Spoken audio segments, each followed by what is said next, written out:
अरे अरे बोला।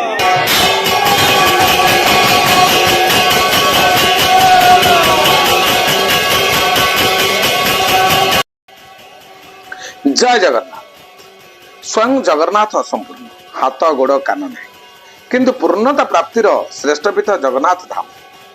जगन्नाथ पाद न थी रथ यात्रा को जाऊँ, कान न थी 750 दूर सालबेगर डाक शुणी, हाथ न थी आनंद दासियार नड़िया ग्रहण करते।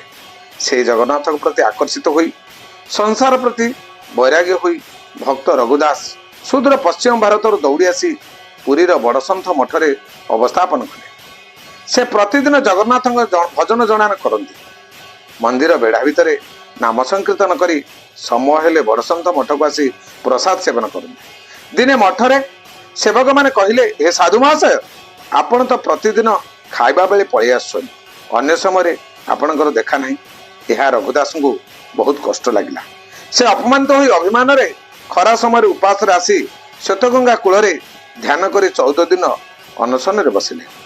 से भावग्राही जगतरनाथ जगन्नाथ भक्तर अंतर कथा जानीपारी राजा को स्वप्नादेश कहले, हे महाराज, तुम्हें जाई श्वेतगंगा कूल देख, मोर परम भक्त रघुदास न खाई न पी अनशन रे बसी, ताकू मो मंदिर दक्षिण पार्श्वर रहिबार सुविधा कर दियो। सूर्योदय पर बिछना त्याग करी राजा जाई पहुंचले श्वेतगंगा कूल। से देखिले जन साधु अति दुर्बल भाव में जगन्नाथ भजन कीर्तन करुछि। राजा साधु को जगन्नाथ निर्देश कथा जाई कहले, हे साधु महाराज, मते महाप्रभु स्वप्न रे कहले आपण को श्रीमंदिर दक्षिण पार्श्वर एक मठ निर्माण करी रखिबा पई।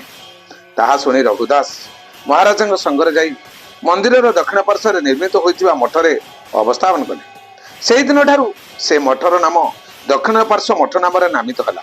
से मठरे श्री महाप्रसाद खंजा रहिला, कारण से महाप्रसाद पई आज रघुदास अपमानित होते। तेणु राजा से दिन ठारू से मठरे महाप्रसाद खंजा करते। भक्त वत्सल जगन्नाथ से सर्वदा भक्तर मान रखि था। से दौड़ी आसती जगन्नाथ मंदिर श्वेतगंगा कूल, से त्याग करती रत्न सिंहासन, ए पहुंची जाती श्वेतगंगा कूल आदरी नियंती से रघुदास को।